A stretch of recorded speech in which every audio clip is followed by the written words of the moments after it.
Consider this for a moment.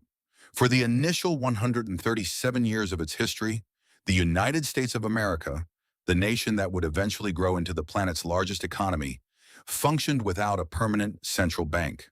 There was no Federal Reserve, no single authority managing the money supply, and no lender of last resort standing behind the financial system to catch it when it stumbled.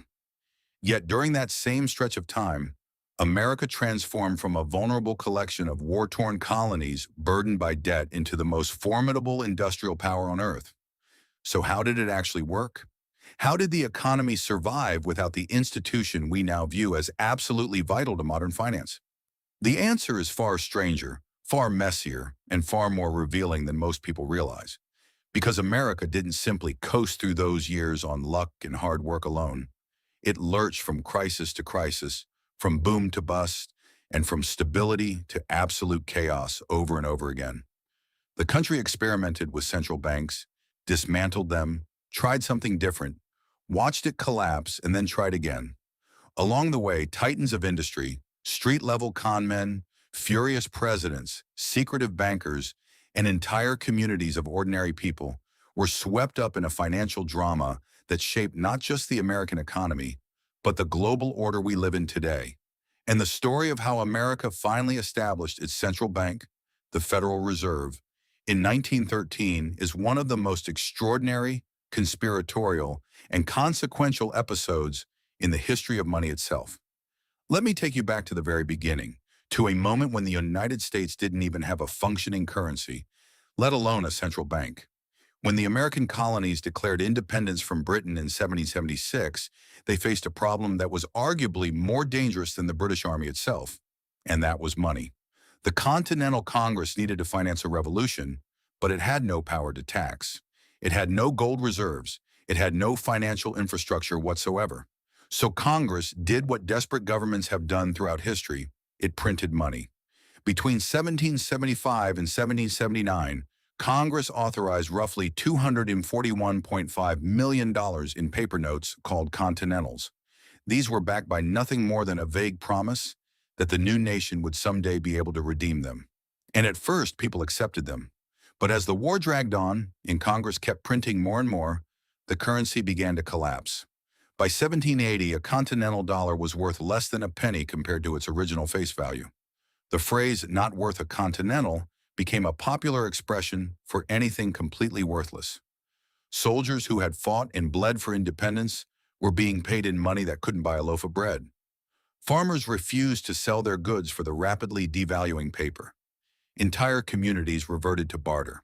This was the financial environment into which the United States was born. A nation whose first experience with government-issued money was an unmitigated disaster, and it left scars on the American psyche that would influence every debate about banking and currency for the next century and beyond. Americans were terrified of centralized monetary power, and rightfully so. They had watched their government destroy the value of their savings with the printing press. That fear would become one of the most powerful political forces in American history. But there was one man who believed that the only way to save this fragile new nation was to build a financial system from scratch. That man was Alexander Hamilton. Hamilton was not born into American aristocracy. He was an immigrant, an orphan from the Caribbean island of Nevis, who had clawed his way into the inner circle of the Revolution through sheer brilliance and relentless ambition. When George Washington appointed him the first Secretary of the Treasury in 1789, Hamilton inherited a catastrophe. The federal government owed roughly $54 million in war debts. The individual states owed another $25 million. The currency was in shambles. Foreign creditors had little faith that this new experiment in democracy would survive long enough to repay what it owed. Hamilton's solution was audacious and deeply controversial. He proposed that the federal government assume all of the state war debts, consolidate them into a single national debt, and then create a national bank to manage it. This institution would stabilize the currency, collect taxes, make loans to the government, and serve as a repository for federal funds. He modeled his vision on the Bank of England, the institution that had helped transform Britain from a second-rate European power into a global empire. To Hamilton, a national bank was not just a financial tool. It was a political machine of the greatest importance to the state, as he put it. It would tie the wealthiest citizens and most powerful merchants to the success of the new government, because if the nation failed, their investments in the bank would be worthless. It was genius, but it was also deeply threatening to a large number of Americans. The opposition was led by two of the most influential men in the country, Thomas Jefferson and James Madison. Jefferson, the great champion of agrarian democracy, saw Hamilton's bank as a Trojan horse for Northern financial elites. He believed it would create a monopoly that favored creditors, merchants, and bankers over the farmers and planters who formed the backbone of the American economy. Jefferson also argued that the Constitution gave Congress no authority to create such an institution. If the government could charter a national bank, he reasoned, then there was no limit to what it could do, and the entire concept of a government of limited enumerated powers would be meaningless. Madison agreed, warning that the bank would concentrate wealth and influence in the hands of a privileged few. The debate was so fierce that it cracked open the first major ideological fault line in American politics. Hamilton's supporters, the Federalists, believed in a strong central government with an active role in the economy. Jefferson's Democratic Republicans believed in states' rights, limited government, and deep suspicion of concentrated financial power. This was not just an argument about banking, it was a battle over the soul of the new nation. In the end, Hamilton won. He convinced President Washington that the Constitution's necessary and proper clause gave Congress the implied authority to create a national bank. Washington signed the bill on February 25, 1791, and the first Bank of the United States opened its doors in Philadelphia later that year, with a capitalization of $10 million, an astronomical sum at the time that made it the largest corporation of any kind in the entire country. The federal government owned 20% of the stock. Private investors owned the rest, including a significant number of foreign shareholders, a fact that made many Americans deeply uncomfortable. And for 20 years, the first bank did exactly what Hamilton had promised. It stabilized the currency. It managed the government's finances. It extended credit to businesses and helped facilitate interstate commerce. It even acted as a check on state-chartered banks by presenting their notes for redemption in gold and silver, which forced them to maintain adequate reserves and prevented them from printing reckless amounts of worthless paper. The economy grew steadily. Foreign creditors regained confidence in the young republic. The national debt was brought under control. By almost any objective measure, the first bank was a success. But politics is not governed by objective measures. By 1811, when the bank's 20-year charter came up for renewal, the political landscape had shifted dramatically. Hamilton was dead, killed in a duel with Aaron Burr in 1804. Jefferson's Democratic-Republican Party was now firmly in power. The number of state-chartered banks had exploded, and those banks deeply resented the first bank's regulatory authority and its competitive advantage. Foreign ownership of the bank's stock, which had grown to roughly 70%, became a potent political weapon. Opponents argued that British and Dutch investors were profiting from American commerce at the expense of American citizens. When the renewal vote came before Congress, it failed by a single vote in the Senate. The first Bank of the United States quietly closed its doors. And for the first time, America had to figure out what an economy without any national banking institution looked like. The answer came quickly, and it was ugly. Without the first bank acting as a disciplining force on state banks, the number of these institutions exploded. In 1811, there were roughly 88 state-chartered banks in the country. By 1816, there were over 246. Many of these banks were poorly capitalized and loosely regulated. They printed enormous quantities of their own banknotes, most of which traded at varying discounts depending on how far you were from the issuing bank and how much faith the market had in its ability to redeem those notes for gold or silver on demand. The result was monetary chaos. A dollar bill issued by a bank in Boston might be worth 90 cents in New York and only 60 cents in Ohio.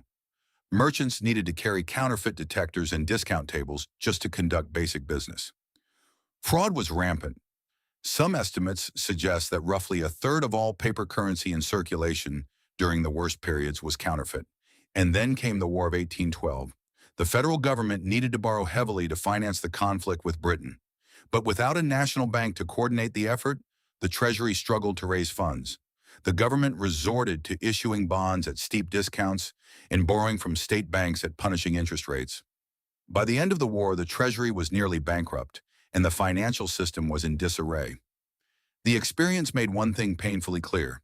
Whatever philosophical objections people had to a national bank, the practical reality of fighting a major war without one was nearly catastrophic. And so in 1816, just 5 years after letting the first bank expire, Congress chartered the Second Bank of the United States with a capitalization of $35 million and a 20-year charter. It was headquartered in Philadelphia, and its structure was similar to its predecessor. The federal government owned 20% of the stock, appointed a fifth of the directors, and deposited its funds in the bank. The second bank got off to a terrible start. Its early management was incompetent and corrupt. Large non-performing loans were made to insiders and political allies. The bank contributed to a speculative land boom and then a devastating bust known as the Panic of 1819, the first major financial crisis in American history. Banks across the country collapsed. Foreclosures swept through farming communities. Unemployment soared. The public blamed the second bank, and with good reason. But then something changed. In 1823, a brilliant and forceful financier named Nicholas Biddle took over as the bank's president. Biddle was everything his predecessors were not: disciplined, visionary, and deeply knowledgeable about monetary policy. Under his leadership, the second bank transformed into something that functioned remarkably like a modern central bank. Biddle managed the money supply by expanding and contracting credit. He maintained a uniform national currency by accepting the notes of state banks at par and presenting them for redemption when they became too numerous. He provided the government with efficient fiscal services and even helped eliminate the national debt entirely by 1835, the only time in American history that has happened. By the late 1820s, the second bank was one of the most powerful financial institutions on earth. Its paper notes were as good as gold anywhere in the country. Trade was flourishing from Boston to the expanding western frontier. State banks and businesses had benefited from tens of millions in loans. The economy was humming. And then Andrew Jackson arrived. Jackson was elected president in 1828 as the champion of the common man, a frontier war hero who despised the Eastern financial establishment with every fiber of his being. He had been personally burned by financial speculation early in his career, and he carried a deep, almost visceral distrust of banks, paper money, and any institution that concentrated economic power in the hands of what he considered a privileged elite. To Jackson, the second bank was a monster, a hydra of corruption that enriched wealthy stockholders and foreign investors while oppressing ordinary farmers, laborers, and small business owners. He saw Biddle as a dangerous aristocrat wielding unaccountable power over the nation's finances. The fact that the bank had been performing well was irrelevant to Jackson. The principle was what mattered, and the principle was simple. No private institution should have that much control over the economic life of a free people. The battle between Jackson and Biddle became one of the most dramatic political confrontations in American history. In 1832, Jackson's opponents in Congress, led by Senator Henry Clay and Senator Daniel Webster, pushed through a bill to renew the bank's charter 4 years early, betting that Jackson would not dare veto such a popular measure in an election year. They were wrong. Jackson vetoed the recharter bill with one of the most powerful and emotionally charged presidential messages ever delivered. He declared the bank unauthorized by the Constitution, subversive to the rights of states, and dangerous to the liberties of the people. He even directly contradicted the Supreme Court's ruling in McCulloch v. Maryland, which had affirmed the bank's constitutionality, asserting that as president, he had the right to judge the Constitution for himself. The veto was unprecedented in its scope and rhetoric. Jackson then made the fate of the bank the central issue of the 1832 presidential election, framing the contest as a war between the people and the money power. He won in a landslide. Interpreting his victory as a mandate from the American people, Jackson went further. He ordered all federal deposits withdrawn from the second bank and redistributed to dozens of state-chartered institutions that his critics derisively called pet banks. Biddle retaliated by dramatically restricting the bank's loans, deliberately triggering a credit crunch that he hoped would cause enough economic pain to force Congress to override Jackson's veto. It was a breathtakingly reckless gambit, and it backfired. Instead of turning the public against Jackson, Biddle's financial warfare only confirmed Jackson's warnings about the bank's dangerous power. A single unelected banker had just deliberately plunged the country into economic distress to protect his institution. When the second bank's charter expired in 1836, it was not renewed. America had killed its second central bank, and this time there would not be another one for 77 years. What followed was one of the strangest and most turbulent periods in American financial history, a period that would test whether a modern economy could actually function without a central authority managing its money. The era from 1837 to 1863 is commonly known as the free banking era, and the name itself tells you something about the philosophy behind it. In many states during this period, virtually anyone who could raise a modest amount of capital and meet some basic registration requirements could open a bank. There was no federal regulation of banking at all. Each state set its own rules, or in some cases, barely any rules at all. And every one of these banks could issue its own paper currency, its own banknotes backed by whatever assets the bank held, typically state bonds, mortgages, or gold and silver coin. The result was an explosion of financial creativity, financial chaos, and occasionally financial fraud on a spectacular scale. At any given time during this period, there were hundreds, sometimes thousands of different banknotes circulating across the country, each with its own design, its own denomination, and its own level of trustworthiness. A traveler moving from New York to Illinois might encounter dozens of different currencies, each trading at a different discount or premium depending on the reputation of the issuing bank and the distance from its headquarters. Merchants and traders relied on published guides called banknote reporters to keep track of which notes were worth what. And even with those guides, the system was a nightmare of confusion, friction, and risk.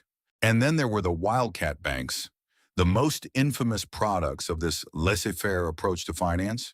The term allegedly came from the practice of setting up banks in remote, inaccessible locations where the wildcats roamed to make it as difficult as possible for note holders to travel to the bank and demand redemption of their paper in gold or silver. Michigan's experience in 1837 and 1838 became the most notorious example. The state had passed one of the earliest free banking laws, and within months, dozens of new banks appeared. Some were legitimate, many were not. State commissioners were supposed to inspect the banks and verify their gold and silver reserves, but the commissioners were overwhelmed and underfunded.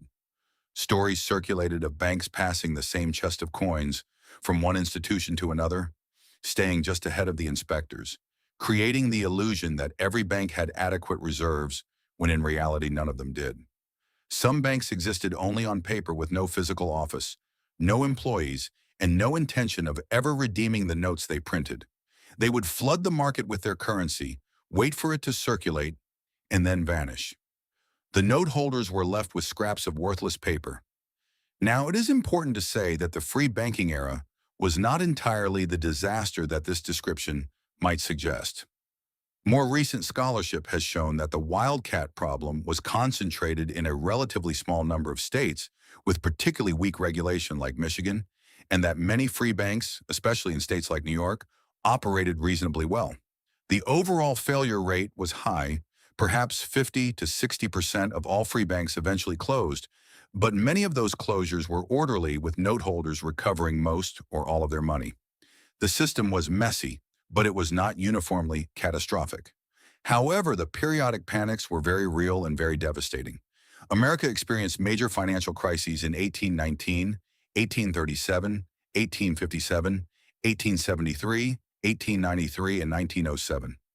Each of these panics followed a broadly similar pattern.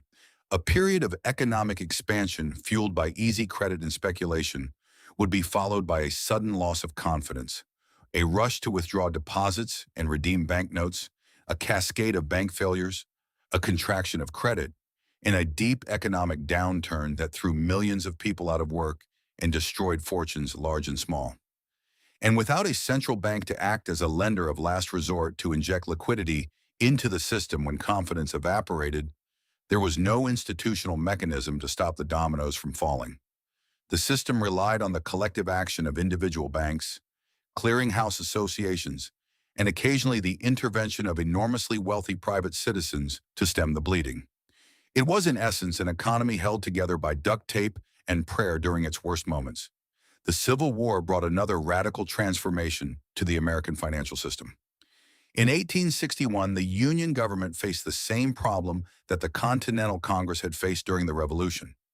It needed to finance a massive war and had no easy way to do it. Treasury Secretary Salmon Chase devised a solution that would reshape American banking for the next 50 years. First, Congress authorized the issuance of roughly $450 million in paper currency known as greenbacks, so-called because of the green ink used on their reverse side. These were the first truly national paper currency, legal tender for all debts, public and private, but notably not backed by gold or silver. They were backed by nothing more than the full faith and credit of the United States government, which at the time was fighting a war that it was not guaranteed to win. Inflation followed just as it had during the Revolution, though not as dramatically. At their low point, greenbacks traded at roughly 35 cents on the dollar compared to gold. But the more lasting innovation came with the National Banking Acts of 1863 and 1864. These laws created a system of nationally chartered banks that could issue a new uniform national currency, but only if they first purchased United States government bonds to back their notes. This was brilliant from the government's perspective. It created an enormous captive market for war bonds, ensuring that the government could continue to borrow at favorable rates. It also created a more uniform currency since all national banknotes looked the same and were backed by the same collateral, government debt. And to make sure the old state banknotes would disappear, Congress imposed a punishing 10% tax on any banknotes issued by state-chartered banks, effectively driving them out of the currency issuing business. The national banking system was a vast improvement over the chaos of the free banking era, but it was still not a central bank. There was no central authority managing the money supply, no lender of last resort, no mechanism to provide emergency liquidity during crisis. The system was rigid and inflexible. The supply of national banknotes was tied directly to the supply of government bonds, which meant that the currency could not expand or contract with the needs of the economy. Every autumn, when farmers needed credit to move their crops to market, the demand for money surged and interest rates spiked painfully. Every spring, when the crop moving season ended, the excess currency flowed back into New York banks, fueling Wall Street speculation. This seasonal seesawing created chronic instability, and it was particularly hard on farmers in the South and West who felt with considerable justification that the entire financial system was designed to benefit the bankers and industrialists of the Northeast at their expense. And so the panics continued: 1873, 1884, 1890, 1893.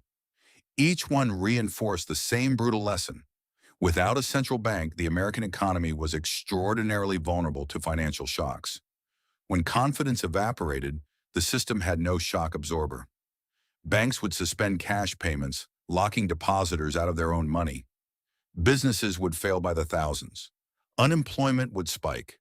Communities would be devastated. And then eventually the storm would pass. Confidence would return, and the cycle would begin again. It was a pattern of extraordinary dynamism and extraordinary fragility, and it could not last forever. The crisis that finally broke the camel's back came in October of 1907. The Panic of 1907 was not the worst financial crisis in American history. The depressions of 1873 and 1893 were arguably more severe and more prolonged. But the Panic of 1907 had something the earlier crises did not. It had a singular, dramatic human element that made the absurdity and the danger of America's financial system impossible to ignore. The panic was triggered by a spectacularly failed attempt to corner the stock of the United Copper Company. A speculator named Augustus Heinze and his associate Charles Morse had been using a network of banks and trust companies to finance their scheme. When the corner collapsed, depositors who had money in banks associated with Heinze and Morse panicked and began withdrawing their funds. The panic spread rapidly from these initial institutions to the broader network of trust companies in New York City. Trust companies were a particular vulnerability in the system. They competed with national banks for deposits, but operated under much lighter regulation. They held smaller reserves and were not members of the New York Clearinghouse, the private institution that coordinated mutual support among the city's major banks. When the clearinghouse denied emergency assistance to the Knickerbocker Trust Company, the third largest trust in New York, a full-scale run ensued. Depositors formed long lines outside the building, desperately trying to withdraw their savings before the money ran out. On October 22, 1907, the Knickerbocker suspended operations entirely, locking thousands of people out of their money. The panic threatened to engulf the entire financial system, and there was no government institution with the authority or the resources to stop it. And so, the task of saving the American economy fell to one man, a 70-year-old financier with a fierce gaze and an enormous nose, the most powerful private banker in the world, John Pierpont Morgan. When the chaos began, Morgan was out of town at a church convention in Richmond, Virginia. He rushed back to New York and turned his private library on Madison Avenue into a command center. Over the next 3 weeks, Morgan essentially functioned as a one-man central bank. He summoned the presidents of the city's major banks and trust companies to his library, examined their books, decided which institutions were solvent and which were not, and organized emergency pools of money to keep the viable ones afloat. He pledged large sums of his own money. He convinced other wealthy bankers to do the same.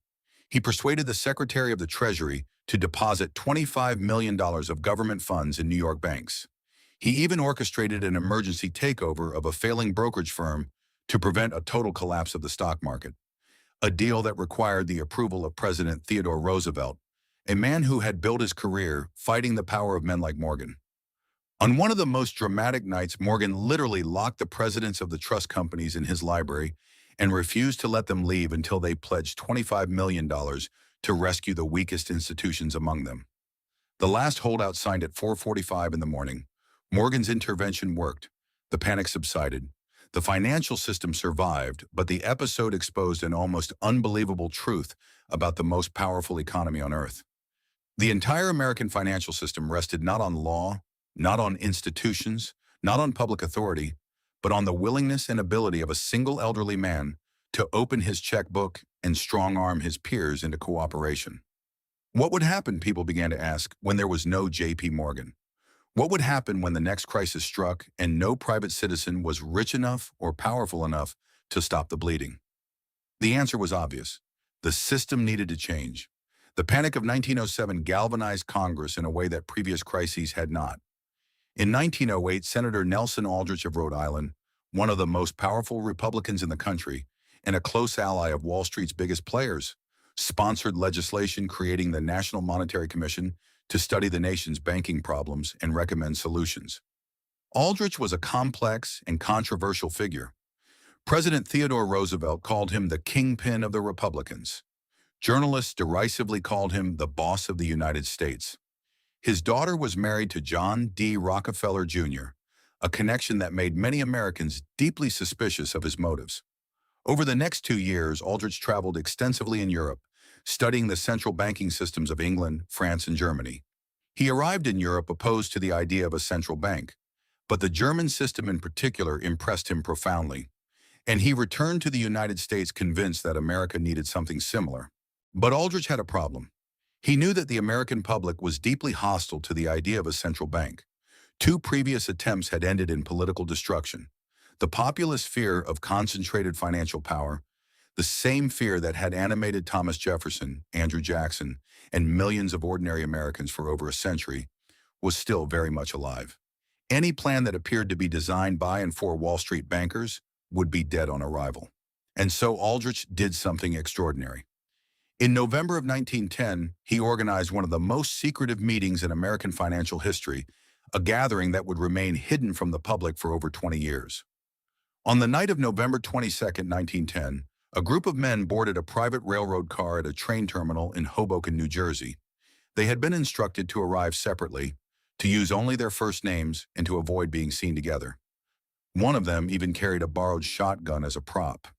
The cover story was that they were heading on a duck hunting trip to Jekyll Island off the coast of Georgia.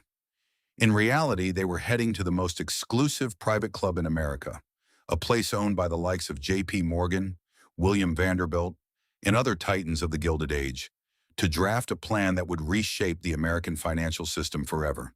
The group included Aldrich himself, his private secretary Arthur Shelton, Henry Davison, a senior partner at J.P. Morgan and Company, A. Piet Andrew, who had been serving as Assistant Secretary of the Treasury, Frank Vanderlip, the president of National City Bank, one of the largest banks in the country and closely associated with the Rockefeller interests, and Paul Warburg, a German-born banker and partner at the powerful investment bank Kuhn, Loeb and Company.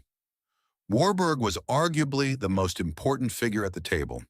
He had studied European central banking systems extensively and had been writing and speaking publicly for years about the need for a similar institution in the United States.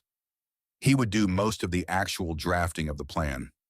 For roughly 10 days, these 6 men worked in seclusion at the Jekyll Island Club, hammering out the details of what would become known as the Aldrich Plan. Their proposal called for the creation of a single institution called the National Reserve Association, with 15 regional branches controlled by boards of directors elected by member banks.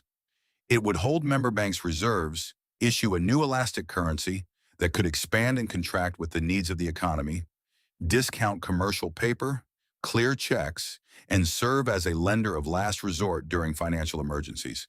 It was, in everything but name, a central bank.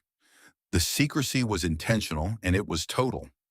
Aldrich knew that if the public discovered that the plan for a new national banking system had been written in secret by a group of the most powerful bankers in the country on an island owned by the richest men in America, the political backlash would destroy the proposal before it could even be debated. The participants denied the meeting had ever taken place for over 2 decades, only confirming it in the 1930s. Frank Vanderlip later wrote in his autobiography that despite his general belief in transparency for corporate affairs, on this occasion he was as secretive, indeed as furtive, as any conspirator. When Aldrich presented his plan to the National Monetary Commission in January of 1911, it was met with immediate and fierce opposition, not because of its substance, which many financial experts considered sound, but because of its author. Aldrich was so closely identified with Wall Street and the Republican establishment that Democrats and populists in the South and West rejected the plan on principle. They saw it as exactly what Jackson had warned about, a new money power designed to serve the interests of a privileged few. The plan stalled in Congress, but then the political landscape shifted in a way no one expected. The election of 1912 brought Democrat Woodrow Wilson to the White House and gave Democrats control of both chambers of Congress for the first time in years. Wilson was committed to banking reform, but he was also determined to distinguish his plan from the Aldrich proposal, even though, as many participants later acknowledged, the two were fundamentally similar. The key differences were political rather than structural. Wilson insisted that the governing board of the new institution be appointed by the president rather than elected by the banks, ensuring at least nominal public accountability. He also embraced a decentralized structure of 12 regional reserve banks rather than a single institution, a concession to the enduring American fear of concentrated power. The resulting legislation, the Federal Reserve Act, was drafted primarily by Virginia Representative Carter Glass and his economic advisor, H. Parker Willis. It was hotly debated, fiercely opposed by various factions on both sides, and repeatedly amended. Some Democrats wanted the government to own and control the entire system. Some Republicans wanted the banks to control it. Populists worried about Wall Street's influence. Bankers worried about government interference. The final bill was a classic American compromise, a decentralized central bank that attempted to balance all of these competing interests. It passed the House by a vote of 298 to 60 on December 22, 1913, and the Senate the following day by a vote of 43 to 25. Though nearly 30 senators had already left for Christmas vacation by the time the final vote was held, President Woodrow Wilson signed the Federal Reserve Act into law on December 23, 1913. He reportedly said he felt grateful for having had a part in completing a work of lasting benefit for the country. The new Federal Reserve System would not begin operating until November of 1914, but its creation marked the end of a 137-year experiment in which the world's most dynamic economy had tried to function without a permanent central authority managing its money. Now, what does all of this mean? Why does this story matter beyond the history books? It matters because the creation of the Federal Reserve was not simply a technical adjustment to the financial system.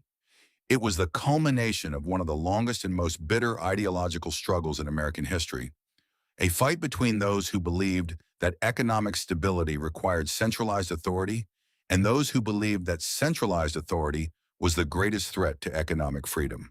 Both sides had compelling arguments. Both sides had powerful evidence to support their positions.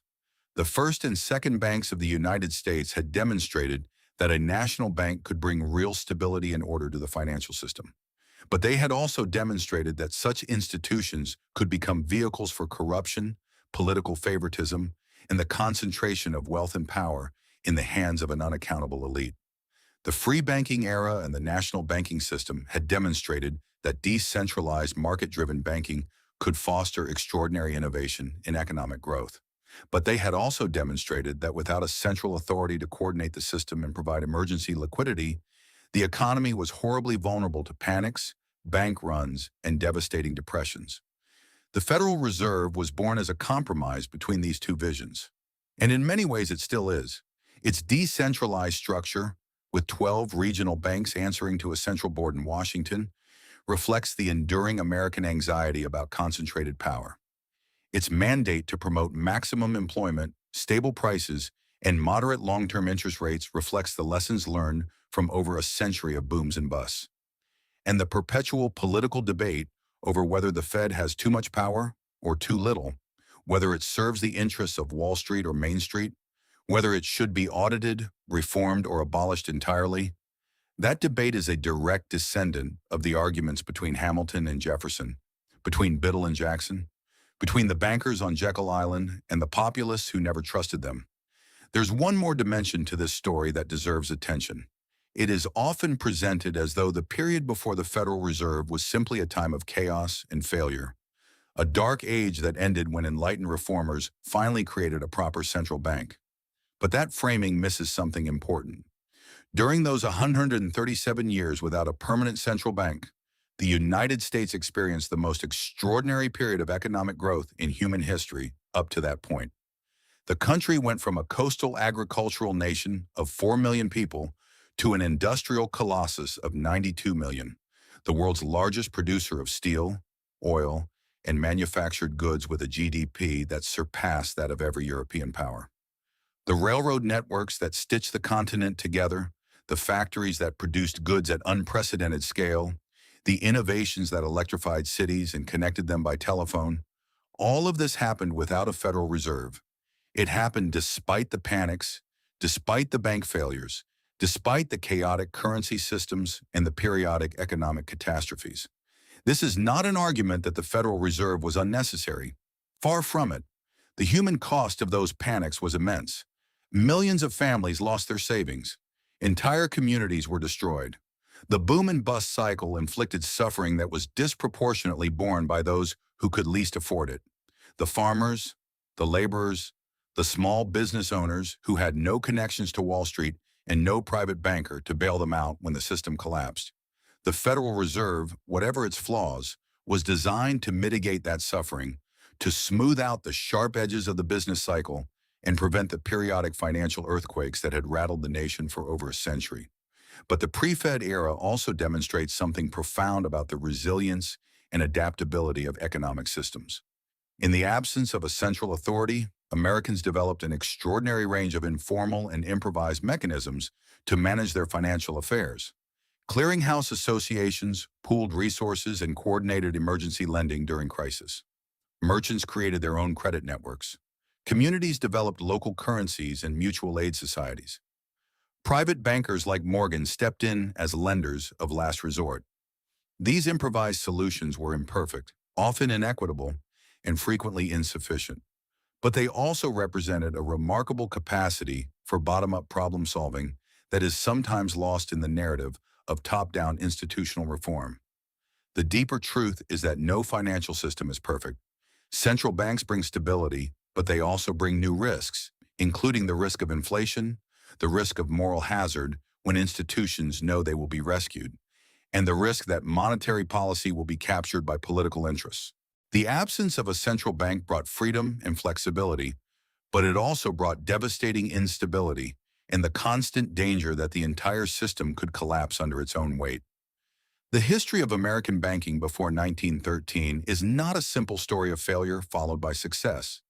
It is a story of an ongoing, never-resolved tension between the desire for economic freedom and the need for economic security, between the fear of concentrated power and the recognition that some degree of coordination is essential to the functioning of a complex modern economy.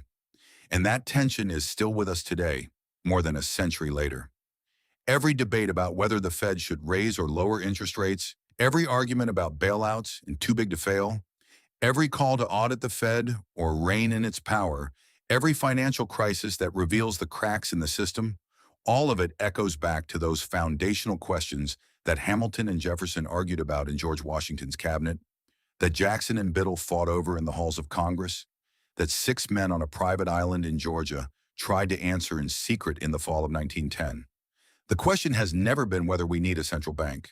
The question has always been, and will always be, who controls the money and in whose interest does that power operate? Those are not questions that any single act of legislation can ever fully answer. They are the questions that define the ongoing, unfinished project of democratic capitalism itself. If this story changed the way you look at the financial systems that govern our lives, please show your support by liking this video. We are dedicated to uncovering the historical truths and hidden mechanisms that have shaped our world. To ensure you don't miss our future explorations into the vault of history, subscribe to the channel and join our community. The next chapter of our shared past is waiting to be revealed.